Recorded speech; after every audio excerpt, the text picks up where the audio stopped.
حضرت ابو بکر صدیق رضی اللہ تعالیٰ عنہ کا طریقہ یہ ہے کہ انہوں نے کلمہ پڑھا اور کلمہ پڑھنے سے لے کر وصال ظاہری تک ایک لمحہ بھی ایسا نہیں جس وقت جناب صدیق اکبر نے دین ایمان کے بارے میں نبی پاک سے کوئی سوال کیا، بس جو حضور نے کہہ دیا ٹھیک ہے، جو فرما دیا۔ یار سوال پیدا ہوتے ہی ہے نا، لوگ پوچھتے نہیں، ابا جی سے نہیں سوال کرتے، ابا جی سے نہیں سوال کرتے۔ جہاں عقیدت کا رشتہ ہوتا ہے، جہاں بولنا جائز نہیں، وہاں لوگ درجنوں سوال پوچھ لیتے۔ حضرت ابو بکر صدیق سوال کوئی نہیں، سوال کوئی نہیں، پانی پردس ہوئی لیاں رنگا رنگ کھڑے اسی پریا اس دا جانیے جس دا۔ حضرت عمر کی حدیث ہے اور بخاری کی صحیح روایت ہے، آپ فرماتے ایک مقام ایسا آیا تھا کہ سارے صحابہ پریشان ہو گئے اور سب کے ذہنوں میں سوال تھے، سب کے سب پریشان تھے۔ 1500 صحابی ہیں، نبی پاک نے خود احرام بندھوائے ہیں، فرمایا احرام باندھو عمرہ کرنا ہے۔ میقات مدینہ سے احرام بندھ گئے، صحابہ نے تیاری کر لی، لبیک پڑھتے ہوئے حدیبیہ کے مقام پہ پہنچ گئے۔ قریش مکہ نے روک لیا، 1 2 4 بندے نہیں 1500۔ احرام کس نے بندھوایا؟ کس لیے باندھا ہے؟ بولے نا عمرہ کرنے کے لیے۔ حدیبیہ کے مقام پہ جب پہنچے تو نبی پاک صلی اللہ تعالیٰ علیہ وسلم کے پاس عروہ بن مسعود ثقفی قریش مکہ کا سفیر آ گیا۔ اس نے کہا جی سال آپ عمرہ نہیں کر سکتے، آپ تو لڑائی کرنے آئے ہیں۔ حضور نے فرمایا نہیں عمرہ کرنے ہیں، دیکھا نہیں احرام باندھے ہوئے۔ اس نے کہا 1500 بندہ ہے اور ہیں بھی سارے دلیر اور ہیں بھی کٹ مردے کو تیار، اگر کسی ایک نے بھی نعرہ لگا دیا تو ہمیں تو بھگا دو گے تم سارے، ہم نہیں عمرہ کرنے دیتے۔ باتیں بڑھ گئی، اختلاف ہوا، ادھر ادھر سے معاملات طے ہوئے، صلح، شرطوں پر صلح ہونے لگی اور شرطیں بھی ظاہراً ایسی تھیں کہ جو لگ رہا تھا کہ مسلمان دب کے صلح کر رہے ہیں، لگ رہا تھا۔ شرطیں لکھی گئی، طے ہو گئی۔ انہوں نے کہا جی ٹھیک ہے اس سال آپ واپس چلے جائیں، اگلے سال عمرہ کرنے آئیں گے۔ حضور کے طور پہ ہم دیکھیں نا، حضور نے احرام بندھوائے، عمرہ کرنے کو کہا۔ اب جب صلح طے ہو گئی تو حضور نے فرمایا چلو بھی ٹینٹ کرا دو، سارے کپڑے بدل لو، واپس جانا ہے۔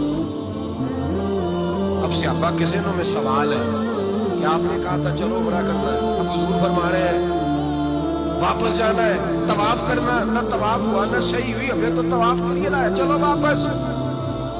1500 آدمی بیٹھا ہے۔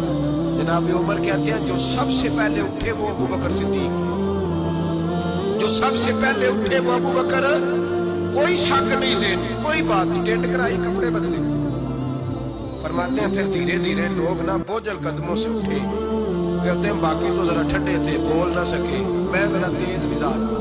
فرمائے اللہ استقامت ہی عطا فرمائے، اللہ فتنوں سے محفوظ، سارے آمین بولے، اللہ بچائے فتنوں سے۔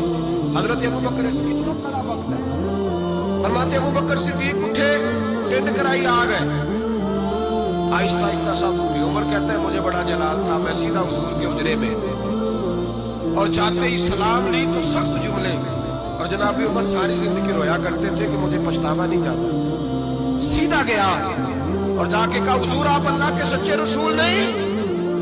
سچا رسول کا قرآن سچا نہیں، سچا ہے، اسلام سچا نہیں، حضور نے فرمایا سچا ہے۔ تو کہا حضور پھر ہم دب کے صلح کیوں کریں؟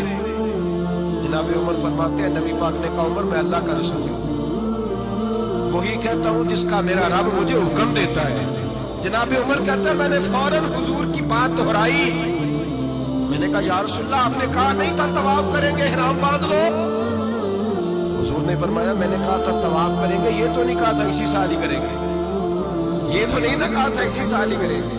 حضرت عمر کہتے مجھے تسلی نہ ہوگی، میرے اوپر غصے کا غلبہ تھا، میں باہر نکلا سیدھا ابو بکر کے خیمے میں، سیدھا حضور کی اور جناب صدیق اکبر کی ملاقات نہیں ہوئی درمیان میں گھس گیا جناب صدیق اکبر کے خیمے میں، اور جاتے ہی سلام کے بعد وہی سخت جملے کہتے ہیں۔ جب میں داخل ہوا تو سارے پریشان ہیں، ابو بکر تسلی کے ساتھ کھجورے کھا رہا ہے، پرواہ ہی کوئی نہیں، کھجورے کھا رہے ہیں۔ میں گیا، میں نے کہا السلام علیکم، وعلیکم السلام، میں نے کہا تو فوج میں ہماری ٹینشن نہیں جا رہی؟ کہنے لگے کیا ہو گیا؟ میں نے کہا یہ سچے رسول نہیں، سچے، قرآن سچا نہیں، سچا ہے، اسلام سچا نہیں۔ ابو بکر کہنے لگے سچے؟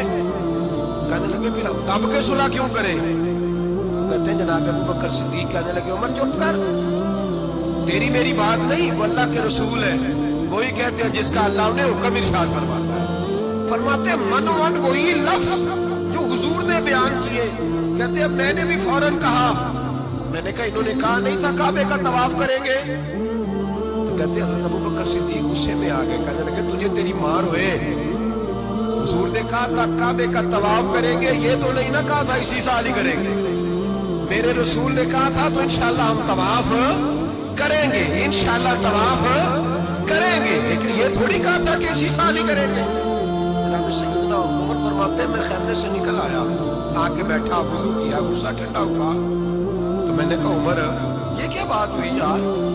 وہی لفظ ابو بکر کہتے ہیں جو رسول پاک نے بیان فرمائے، وہی انداز جناب صدیق اکبر کا ہے جو نبی پاک کا ہے۔ فرماتے ہیں پھر میری آنکھوں میں آنسو آئے اور میں نے کہا عمر تو نے ایمان میں کیا آگے تو نے عمل میں کیا آگے گزرنا ہے؟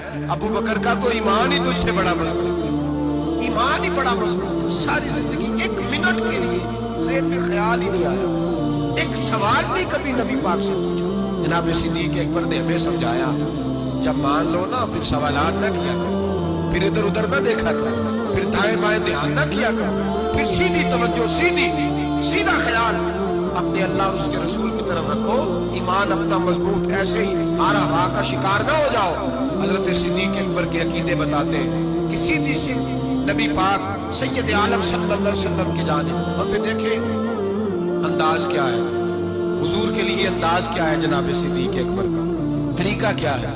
نبی رحمت سید عالم نور مجسم صلی اللہ علیہ وسلم کی جہاں رضا ہوتی ہے نا، وہاں جناب صدیق اکبر عقل دوڑاتے ہی نہیں۔